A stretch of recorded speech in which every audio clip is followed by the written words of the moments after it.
Bueno, ayer el presidente se reunió en Palacio con algunos dirigentes de los maestros en huelga. Se llegaron a algunos acuerdos interesantes, como que Cusco levanta la paralización y se retoman las clases a partir del lunes. Al menos ese ha sido el anuncio. Pero hay otras regiones donde lamentablemente no se ha podido superar esta medida de protesta. Esta mañana me acompaña el profesor César Guadalupe, él es presidente del Consejo Nacional de Educación. Bienvenido, profesor. Muchas gracias por estar con nosotros. Buenos días, al contrario. Esta mañana.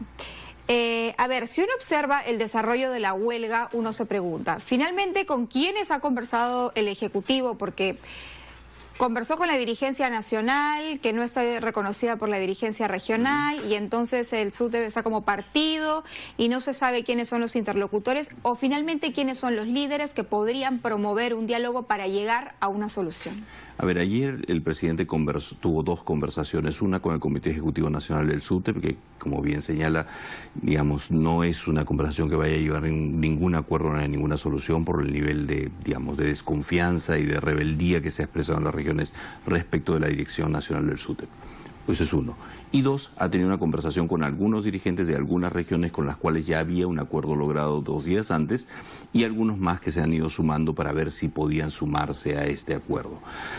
Y tres, la otra cosa que hay que decir es que más allá de estas dos conversaciones también es cierto que hay algunos con los que no se podría conversar porque tampoco tienen interés en conversar ni el Estado debiera legitimarlos como interlocutores válidos, ¿no es cierto? Entonces es un panorama muy complejo porque no es que uno tenga un interlocutor al frente con el que negocia todo y se hace las cosas, sino es una cosa mucho más, digamos, dispersa. Es como un gremio partido, ¿no? Es un gremio que está partido básicamente por un lado la Dirección Nacional y por otro lado todas las regiones, y dentro de las regiones, dentro de los departamentos, perdón, además no hay necesariamente una cosa sólida, consolidada, unida, ¿no es cierto? Eso es parte de las dificultades para la negociación.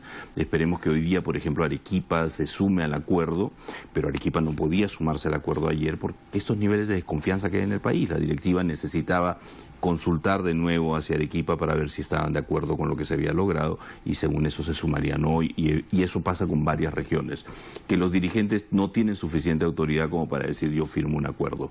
Esto, a ver, ahí hemos llegado acá, ahora déjenme preguntar y después regreso y firmo. Que Cusco haya decidido levantar la huelga es un punto positivo, ayuda para que otras regiones puedan seguirle los mismos pasos. Que Cusco, Lima provincias, el BRAEM hayan decidido levantar la huelga es un paso muy fuerte y positivo en este sentido, porque además todo este proceso ha sido en cierta medida liderado desde Cusco, entonces esto ayuda a las cosas.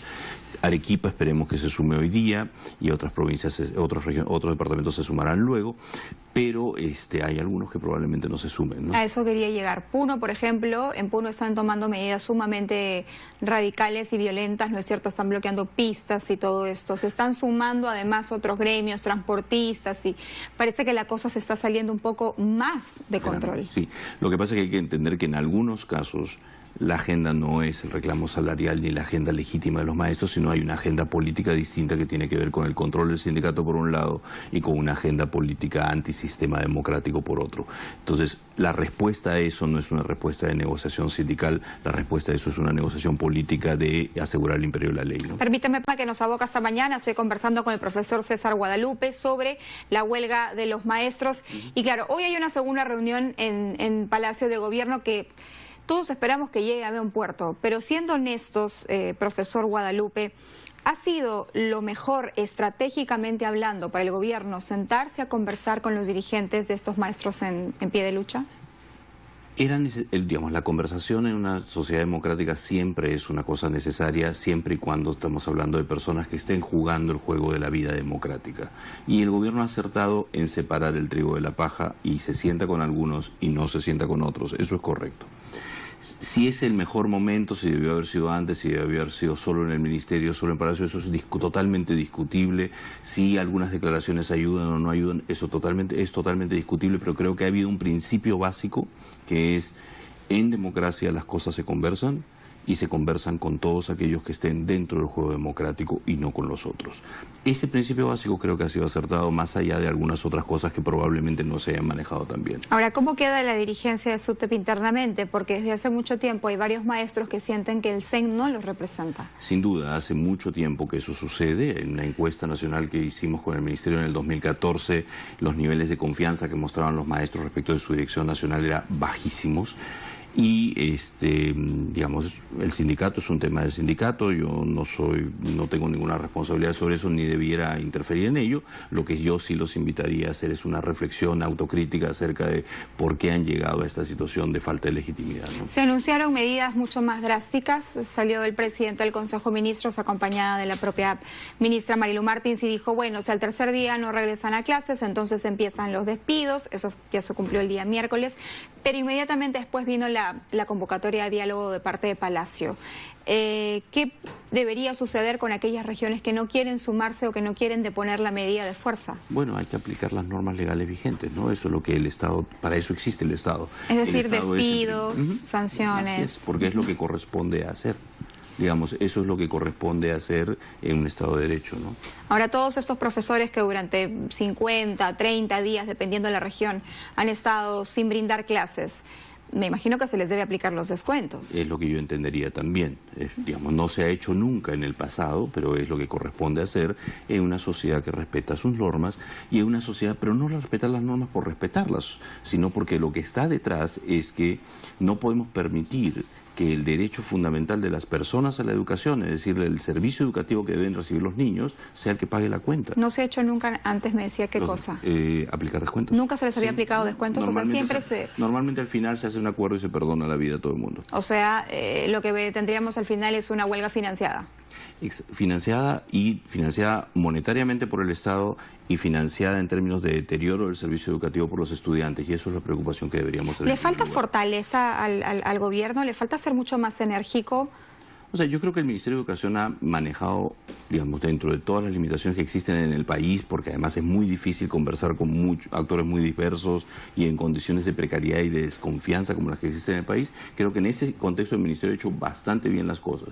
Creo que hay algunas otras cosas que probablemente no hayan ayudado, pero que han estado más fuera del Ministerio de Educación y en el resto del gobierno que en el Ministerio. Ahora, mirando a futuro, suponiendo que esta huelga se supere, siendo bastante positivos, con un SUTEP tan partido, ¿no es cierto?, con interlocutores que no son claros, que uno dice A y el otro dice B, ¿qué es lo que se podría esperar para más adelante si es que un pliego de reclamos surgiera de una manera tan importante, tan drástica y ellos quisieran llevar adelante otra huelga? A ver, el tema es muy simple. La Dirección Nacional del SUTEP desde el año 72 nunca llegó a sentarse a negociar nada en Palacio de Gobierno. Esta protesta sí. Ese es un triunfo inmenso, simbólico, de los que están por fuera y que cuestionan la Dirección Nacional del SUTEP. Lo que creo que va a suceder es que van a terminar haciendo su propia federación alterna y entonces vamos a tener no uno, sino dos sindicatos y bueno, y eventualmente 3 y eventualmente 4, lo cual hace más difícil la negociación, pero es lo que puede suceder, ¿no? Usted me dice que significa un triunfo para ellos el haber llegado hasta Palacio de Gobierno. Así es. Y si tenemos en cuenta que algunos de estos profesores están relacionados con Movadef, ¿es también de alguna manera un triunfo indirecto para ellos? Ninguno de los profesores vinculados a Movadef o a Proseguir, que es la peor versión de esto, han ingresado a Palacio de Gobierno en ningún momento. Ahora, yo sí quisiera incidir... Ahí el gobierno acertado en separar el trigo de la paja.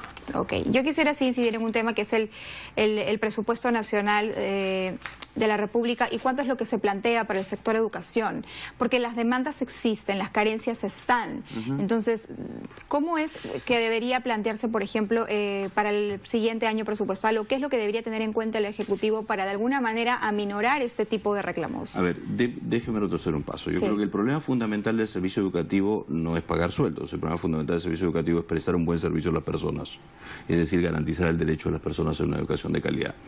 Eso cuesta, y parte del costo es el salario de los docentes, y tiene que ser un buen salario para tener buenos docentes y todo lo demás que necesitamos. Pero el punto de partida es cuánto cuesta una educación de buena calidad para las personas. Nosotros hoy día, por ejemplo, en números redondos gastamos en educación básica cerca de $1.000 por alumno por año.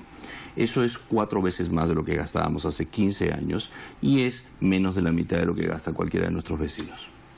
Es decir, estamos muy lejos de lo que necesitamos, ¿no? Y además hay que gastarlo mejor, pero incluso mejorando la calidad del gasto Eso es un monto insuficiente, eso tiene que aumentarse sostenidamente. Ahora, ¿cómo lo aumentamos con un país que solo recauda 15% del producto en tributos? Eso no, digamos, es inviable, ¿no? Y que ha ido recaudando cada vez menos en tributos en los últimos 4 o 5 años, eso nos pone en un curso de colisión muy complicado entre la viabilidad fiscal y la necesidad. Aquí en el país se necesita un acuerdo para cambiar la fiscalidad, para que la recaudación suba 20-21% del producto y tener los recursos que nos permitan hacer estas cosas. Entonces no es tan fácil como decir la necesidad existe, dupliquemos el sueldo, si es que no hacemos la parte que puede financiar hacer esto, ¿no? Claro, donde podamos, digamos, obtener el dinero. Así es. Muchas gracias, profesor. Ha sido el profesor César Guadalupe, presidente del Consejo Nacional de Educación, dando su opinión esta mañana sobre lo que está pasando en un sector tan sensible, tan vulnerable en nuestro país como es el sector educación. Hacemos una